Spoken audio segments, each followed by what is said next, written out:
Hello everyone, welcome back to my channel आपकी मिनी। तो ये है पार्ट 4 गूगल शीट्स ट्यूटोरियल का हिंदी में। अगर आपने पार्ट 1, पार्ट 2, पार्ट 3 नहीं देखा है तो प्लीज़ पहले जाकर उनको देखिए। डिस्क्रिप्शन में आपको उनका लिंक मिल जाएगा, पहले वो देखना है, उसके बाद आपको पार्ट 4 देखना है, क्योंकि पार्ट 3 तक हमने नॉर्मल बेसिक्स कवर किया है। उसके बाद अब हम पार्ट 4 में काफ़ी सारी एडवांस चीज़ें पढ़ेंगे जो किसी को भी ज़रूरी हो सकता है। अगर आप किसी भी प्राइवेट सेक्टर में जॉब कर रहे हो या फिर आपको डेटा हैंडलिंग करना है, डेटा रिकॉर्ड्स मेंटेन करके रखना है, तो आपके लिए हेल्पफुल रहने वाला है। तो बहुत ही छोटी छोटी चीज़ें हैं, बट ये अगर चीज़ें आपको आती हैं ऑलरेडी तो आपको कोई भी प्रॉब्लम नहीं होगी। चलिए आगे बढ़ते हैं, हम आते हैं अपने गूगल शीट पर। तो ये हमारा गूगल शीट था जो हमने लास्ट पार्ट 1, पार्ट 2, पार्ट 3 में भी यूज़ किया था। तो यहाँ तक बेसिक्स कंप्लीट हो चुका है, आपने ये सारी चीज़ें देखी हैं। आप गो थ्रू कर सकते हैं पार्ट 1, पार्ट 2, पार्ट 3 से, फिर उसके बाद पार्ट 4 पर आइएगा। अभी यहाँ देखेंगे हम रुपीज़ में कैसे कन्वर्ट करते हैं। सपोज़ आपको ये अमाउंट लिखना है, लेकिन या इसके सामने आपको रुपीज़ लिखना है। अब आप रुपीज़ का सिंबल चाहते हैं, RS नहीं लिखना है, रुपीज़ का प्रॉपर सिंबल। तो आप इधर जाएंगे, फॉर्मेटिंग में आपको दिख रहा है फॉर्मूला बार में, इधर नॉट इन फॉर्मूला बार, ये जो आपको ऑप्शंस दिख रहे हैं ऊपर, यहाँ पर आपको एक सिंबल दिख रहा है, ये पाउंड का सिंबल है। अगर आप इस पर इनको सेलेक्ट करके अगर आप उस पर क्लिक करेंगे तो ये सारे के सारे पाउंड्स में आ जाएंगे। बट हमको पाउंड्स नहीं चाहिए, वी वांट कि हमारा जो ये सारे अकाउंट्स हैं, जो भी मनी है, जो भी डिटेल्स हैं, ये सारे रुपीज़ में आए। तो उसके लिए आपको क्या करना है, आपको फॉर्मेट पर नहीं जाना है, पहले हम इसको सेलेक्ट कर लेते हैं। साइड में देखिए, इस पाउंड के बगल में ही एक 1 2 3 करके लिखा हुआ है, इस पर आप क्लिक करेंगे, मोर फॉर्मेट्स, तो एक लिस्ट खुलकर आएगा। इधर लिखा हुआ है कस्टम करेंसी, कस्टम करेंसी पर क्लिक करेंगे तो आप अपने अकॉर्डिंग कोई भी करेंसी यहाँ पर लगा सकते हैं, किसी भी करेंसी का सिंबल यहाँ पर यूज़ कर सकते हैं। हमको क्या यूज़ करना है, इंडियन रुपीज़, तो आप इंडियन ही लिखेंगे, ऑलरेडी आ गया है इंडियन रुपीज़। हो गया ना सारा कुछ रुपीज़ में। सेम वे अगर आप सेम ऑप्शन पर 1 2 3 पर जाएंगे, आप यहाँ पर अपने अकॉर्डिंग डेट एंड टाइम भी डाल सकते हैं, फॉर्मेट चूज़ कर सकते हैं।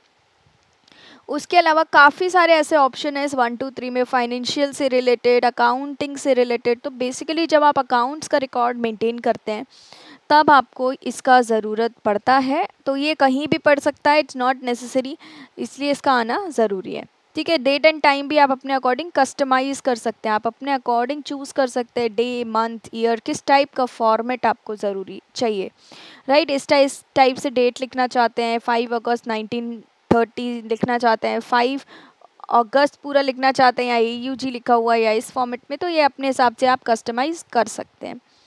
ठीक है, दूसरा, अगर आपको ये 1 2 3 ऑप्शन से नहीं करना है तो आप फॉर्मेट पर जाएंगे, यहाँ पर आपको नंबर्स दिख रहा है, सेम ऑप्शंस वहाँ पर भी मिल जाएंगे आपको, सेम लिस्ट इधर से भी ओपन हो सकती है। तो ये आपके ऊपर है, आप किधर से करना चाहते हैं। ठीक है, तो ऑलमोस्ट ये जो सारे ऑप्शंस हैं, हमने लास्ट वीडियोस में सारे ऑप्शंस कवर कर लिए हैं, यहाँ तक ऑलमोस्ट कवर कर लिए हैं, टेक्स्ट रोटेशन तक। अब बारी आती है hyper link in Google sheet, मतलब गूगल शीट्स में हम लिंक्स कैसे इंसर्ट करते हैं। तो सपोज़ हम एक सेल में लिख देते हैं गूगल, ध्यान से देखिएगा, इसको गूगल लिखा, इसको सेलेक्ट किया, सेलेक्ट करने पर हमने इंसर्ट लिंक ऑप्शन पर क्लिक किया, इसका शॉर्टकट की है Ctrl+K। ठीक है, तो इधर क्लिक करने के बाद आपका कुछ ऐसा ओपन होगा, टेक्स्ट ऑलरेडी आपने लिख दिया है। अच्छा 1 सेकेंड, मुझसे थोड़ा सा गलती हुआ है, यहाँ पर आपको ऐसे सिलेक्ट करना है, वो सिलेक्ट नहीं हुआ था, 1 सेकेंड, हाँ अभी सिलेक्ट हो गया है।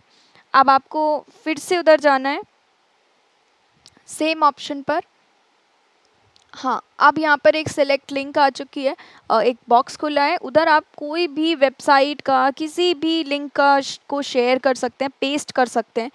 आप इधर पे मैं एक अपना यूट्यूब वीडियो शेयर कर रही हूँ, लिंक डालकर चेक करती हूँ कि ये लिंक हो रहा है या नहीं। Ctrl+V किया, अप्लाई लिंक किया, अप्लाई करने के बाद आप बड़े आसानी से देख सकते हैं, जैसे ही मैं गूगल पे क्लिक करूँगी तो मैं अपने चैनल की जो वीडियो का मैंने लिंक डाला है उस पर मैं पहुंच जाऊंगी, राइट। तो इस तरीके से आप किसी भी तरह का लिंक डाल सकते हैं और लिंक का नाम भी लिख सकते हैं, टाइटल भी दे सकते हैं। तो इसलिए टाइटल क्यों देना है, यहाँ पे मान लीजिए मैं गूगल ना लिख के मैं लिख देती यूट्यूब वीडियो या लेटेस्ट जॉब अपडेट का वीडियो, राइट, लाइक दैट, तो वो आपके लिए आसानी भी होगा कि मतलब आप समझ भी पाएंगे कि ये किस चीज़ का लिंक है ना। अब बात करते हैं दूसरी चीज़ की। मान लीजिए कि बहुत सारा डेटा है आपके पास, राइट, एक शीट है जो पूरा बहुत सारा डेटा है आपके पास, लेकिन आप चाहते हैं कि जैसे ही मैं किसी लिंक पे क्लिक करूं मैं उस पर्टिकुलर शीट की, मतलब सेम शीट की उस पर्टिकुलर सिलेक्टेड एरिया में जंप करूं, राइट।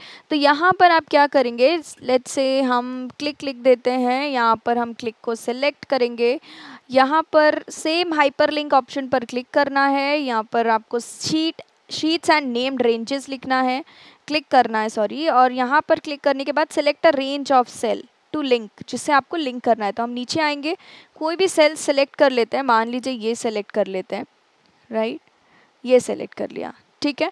तो यहाँ सेलेक्ट करने के बाद आपको दिख रहा है मैंने A26 से C35 तक सेलेक्ट कर लिया, ओके, ओके कर दिया।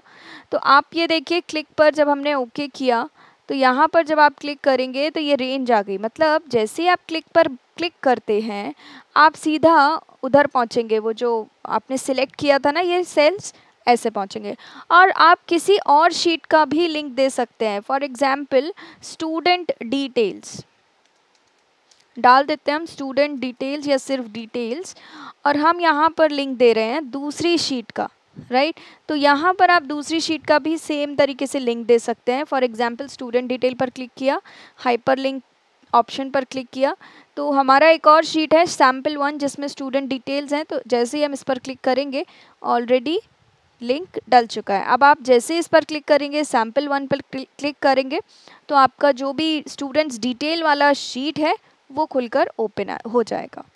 तो ऐसे आप नॉर्मली हाइपरलिंक दे सकते हैं, बहुत इजी है, गूगल शीट्स टफ नहीं है, बस एक बार आपको समझ लेना है। तो ये एक ऑप्शन की बात कर ली हमने कि हाइपरलिंक्स इंसर्ट कैसे करते हैं हम लिंक्स को गूगल शीट्स में। शीट्स के अंदर भी कर सकते हैं, गूगल का भी कोई लिंक दे सकते हैं, या फिर हम किसी और गूगल शीट का भी एक शीट में लिंक डाल सकते हैं।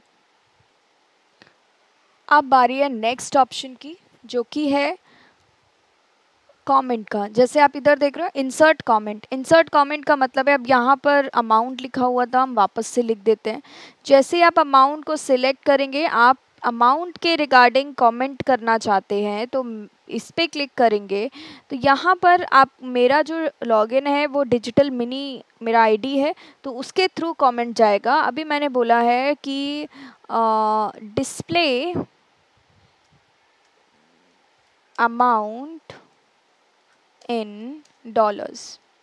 मैं जो भी मैं काम दे रही हूँ, फॉर एग्जांपल जिसने भी ये शीट बनाई है, आपके मैनेजर्स बनाते हैं, उन्होंने बोला है, कमेंट डाला है आपको कि भाई आपको डॉलर्स में लिखना है, अमाउंट रुपीज़ में नहीं लिखना है।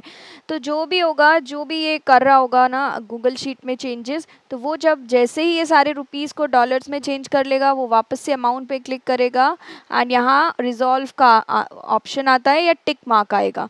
तो जैसे ये कंप्लीट हो जाता है, इस पर टिक पर क्लिक करेंगे तो ये कमेंट हट जाएगा। तो ये कमेंट बेसिकली होता है आपको बताने के लिए कि क्या गलती कर दी है इसमें, कैसे इसको करेक्ट करना है। एक बार जब आप उस गलती को करेक्ट कर लेंगे तो आप उसमें टिक मार्क या रिजॉल्व पे क्लिक कर सकते हैं और वो कमेंट वहाँ से हट जाएगा, ठीक है। तो ये होता है कमेंट जनरली कि आप कैसे कमेंट को हटा सकते हैं एंड कैसे आप उसको रिजॉल्व कर सकते हैं। गूगल शीट्स का सबसे बड़ा फ़ायदा ये है कि एक से ज़्यादा लोग इसमें काम कर सकते हैं, मतलब एक साथ 100 लोग भी इसमें काम कर सकते हैं। फॉर एग्जांपल आपके मैनेजर ने एक शीट बनाया, उसमें सारे आपके अब जो भी उसके अंडर टीममेट्स हैं उनके नाम लिख दिए। अभी आपको मान लीजिए 100 टीममेट्स हैं उसके साथ, तो उन 100 टीममेट्स को बोला गया कि आपको अपनी अपनी डिटेल्स भरनी है, आपका एक्सपीरियंस कितना है, आपका लैंग्वेज क्या क्या आता है, आपका मोबाइल नंबर, आपका address and all those things. तो वो सारी चीज़ें वो 100 लोग एक साथ भी गूगल शीट पर काम कर सकते हैं। प्लस आप खुद देख सकते हो कि कौन सा इंसान है, कौन एम्प्लॉई है जो किस सेल पर वो एडिट कर रहा है, मतलब क्या वो कर रहा है, कौन सी डिटेल वो भर रहा है एंड किधर है वो, उसका नाम मेंशन हो जाता है, राइट। जैसे ही कोई बॉक्स पे ऐसे क्लिक है तो ऐसे आप क्लिक करेंगे ना उस पर, तो ऊपर नाम डिस्प्ले होगा एक छोटा सा कि ये बंदा इस फील्ड को एडिट कर रहा है या फिल कर रहा है। तो बहुत तभी बोलते हैं कि ये गूगल शीट एक्सेल से बहुत डिफरेंट है, बहुत ही यूज़फुल है। ये थी एक प्लस एक्स्ट्रा नॉलेज जो शायद मैंने पार्ट 1 में नहीं बताया आपको, बट यहाँ पर आपको पता चल गया है। अब हम देखते हैं फ़िल्टर कैसे लगाना है, क्योंकि अगर बहुत बड़ा डेटा है, मान लीजिए आपके मैनेजर ने बोला कि आपको अपनी ही डिटेल्स भरनी है, अब उन हंड्रेड्स एम्प्लॉयज़ की लिस्ट में आप अपना नाम कैसे ढूंढेंगे? आप पूरा तो स्क्रॉल नहीं करेंगे ना, आप एक एक एम्प्लॉय का नाम तो नहीं देखने वाले हैं। तो इस केस में हम फ़िल्टर अप्लाई करते हैं। फ़िल्टर कैसे अप्लाई करते हैं, आप यहाँ क्लिक कर सकते हैं, पूरा सिलेक्ट हो गया, या फिर बेटर होगा कि हम सिर्फ, अच्छा ऑलरेडी ये फ़िल्टर है, मैं हटा देती हूँ इसको पहले। हाँ, अब हम हमारा डेटा सिलेक्ट कर लेंगे, सिलेक्ट कर लिया है, उसके बाद पूरा सिलेक्ट हो गया है, लेट इट बी, कोई बात नहीं। यहाँ पे हम ये फ़िल्टर ऑप्शन जो फनल टाइप का दिया है ना, क्रिएट अ फ़िल्टर पर क्लिक करेंगे तो आप देख सकते हैं ये लाइंस आ चुकी हैं हर एक हेड, जो भी आपका हेडिंग है उसके नीचे, उसके ऊपर, राइट। तो हम यहाँ पर अपना नाम सेलेक्ट करेंगे, यहाँ पर हमने, आप A to Z भी सॉर्ट कर सकते हैं, मतलब अल्फ़ाबेटिकली ऑर्डर में भी आप सारे नेम्स को अरेंज कर सकते हैं। और दूसरा, आप यहाँ पर क्लियर ऑल करेंगे और आप अपना नाम डालें। मान लीजिए आपका नाम कविता है तो कविता डाल लीजिए, कविता, एंड ये इस पर टिक करना है, इस पर क्लिक करेंगे तो टिक मार्क हो जाएगा एंड ओके करना है। तो आपका नाम कविता है तो आपका नाम ही आ जाएगा इधर, आप अपनी डिटेल्स अकॉर्डिंगली भर सकते हैं। तो फ़िल्टर आप किसी भी हेडिंग पर लगा सकते हैं। ये देखिए सारे कॉलम्स पर फ़िल्टर आ चुका है, तो यहाँ पे जो जिस पर भी आपको लगाना है आप उसके अकॉर्डिंग लगा सकते हैं, राइट। या फिर मान लीजिए हमको मार्क्स के अकॉर्डिंग लगाना है, किसका कितना मार्क्स है, ईवीएस में किसका हाईएस्ट मार्क्स है, किसका 100 मार्क्स है, तो उसके अकॉर्डिंग भी आप लगा सकते हैं। अगर आपको असेंडिंग डिसेंडिंग ऑर्डर में अरेंज करना है लाइक दैट, तो आप नेम्स को अरेंज कर सकते हैं। तो ये था फ़िल्टर, कैसे हम फ़िल्टर अप्लाई करते हैं। ऑलमोस्ट हमने सारा कुछ कवर अप कर लिया है। अगर आपको कुछ डाउट है तो आप पूछ सकते हैं कमेंट सेक्शन में।